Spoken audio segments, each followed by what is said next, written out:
So we know that Call of Duty is currently in a really terrible state. Over the last couple of months, they've just lost countless players. There's been decline in terms of the fixes, the updates that they were pushing out, and overall, it hasn't been a great experience for the majority of the player base. And now the thing is, these next 2 weeks are going to be absolutely massive for Call of Duty as a whole, because this could make or break the game depending on what type of updates they push out, how the player base receives these, and if they actually fix the issues that they mentioned that they would fix, if they go through with all the promises that they've made. This could actually turn Black Ops into the way that it was when it first launched, breaking all these records, having an insane amount of players actually enjoying and playing the game for consistent hours. Or if the update has the opposite effect, then the players that are currently playing the game right now, patiently waiting for Call of Duty to do these fixes, are probably going to get fed up and leave, because remember, when Season 2 drops, we're going to have to probably play that one for like another 60 days until we get another content update. So depending on the content and the fixes that they do,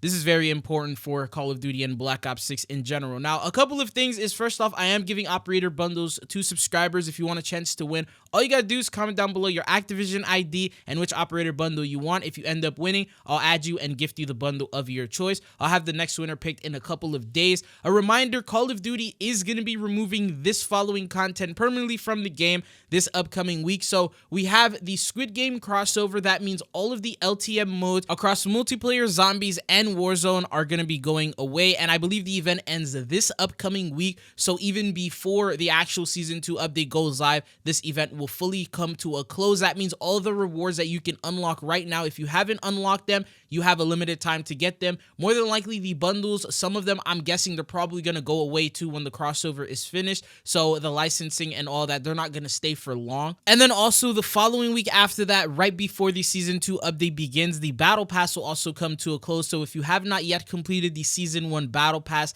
then be sure to get that done, because all of the rewards are going to be going away permanently, and then we'll be jumping into the next Battle Pass. I'm thinking maybe if they do it similar to how it was with like MW3, they may bring back some of the Battle Pass skins and the operators as an upcoming bundle. But the last time around we ended up getting that, it only appeared for the players that did not play the game during those times, so they can track if you played during that season or not. And if you did, then you will not be able to get these items ever again. So that's also just a reminder. There may be some other things that I'm completely forgetting, but if there's anything Season 1 exclusive, then just remember that it's going to be replaced when the Season 2 update drops. Weapons, DLCs, anything that you may not have unlocked through the Battle Pass as well is also going to be going away, and you'll have to unlock it through the Armory unlocks, similar to the older MW2, MW3 weapons that are there. Anyways, that will be replaced with the massive Season 2 update and whatever events they plan on bringing in for that. Now, at the moment, they have not started the marketing for the blog or the season theme or anything along those lines.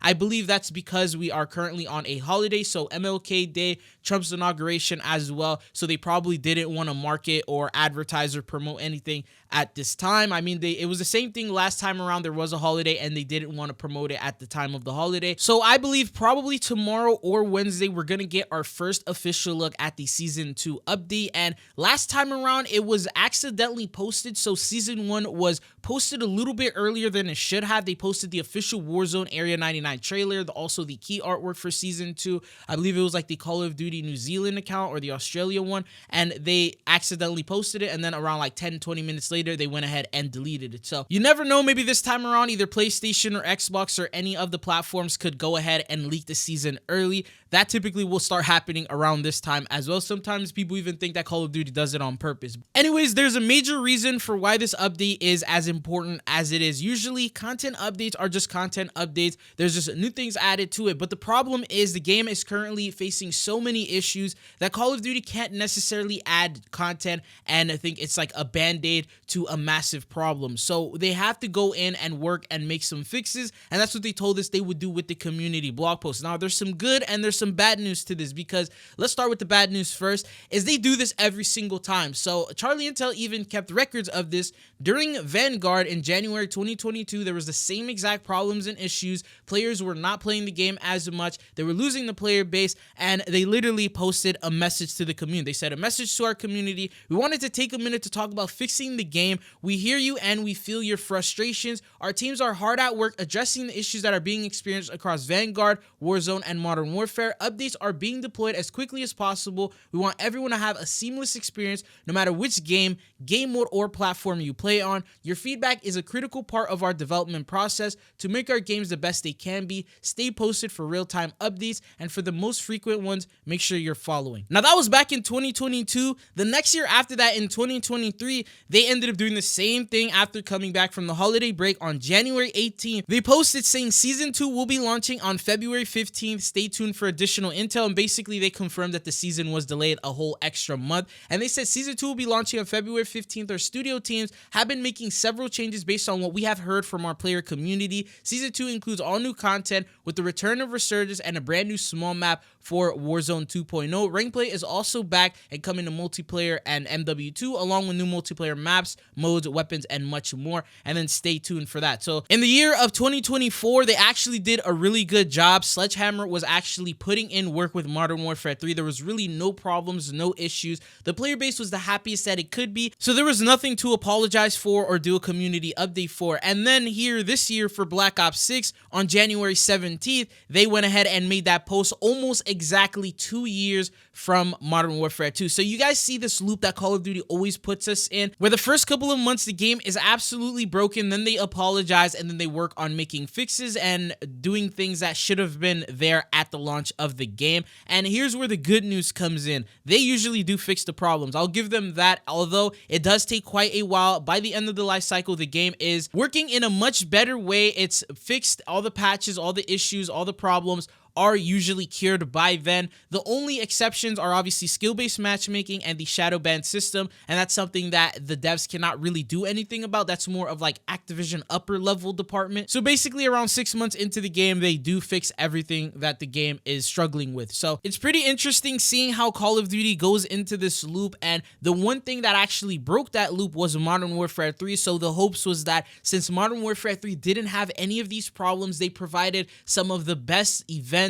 the different rewards you were able to unlock. Even the operator bundles looked pretty sick. The crossovers that they did were amazing, and they always had something to do, whether it's weekly challenges, new aftermarket parts that you can get. They made it, and they set the standard to what we thought Black Ops 6 was going to be. So when the game officially launched, everyone thought, okay, we should probably buy Black Ops 6. Is probably going to run the same way that the game right before Modern Warfare 3 did, with a fraction of the development time. And then here we are, where we're seeing all these issues, these problems, and now we're stuck in that same exact loop that we were in previously. But let's see where it goes from here. What are your thoughts and opinions? Do you guys think the Season 2 update is going to be the update that actually fixes everything as they have promised? Or do you think it's going to be one of those things where we're going to have to wait quite a while for that? Anyways, what I can tell you is that Season 2 marketing and the hype is going to officially begin this week. I'm thinking maybe tomorrow we get that blog post, so I'm going to cover that for you guys here. If you guys are not subscribed, highly recommend you hit that sub button so you don't miss out on any Call of Duty news or updates. But it's been your boy Chisel. Thank you guys for tuning in, and hopefully I'll be seeing you guys back on the channel again. Peace.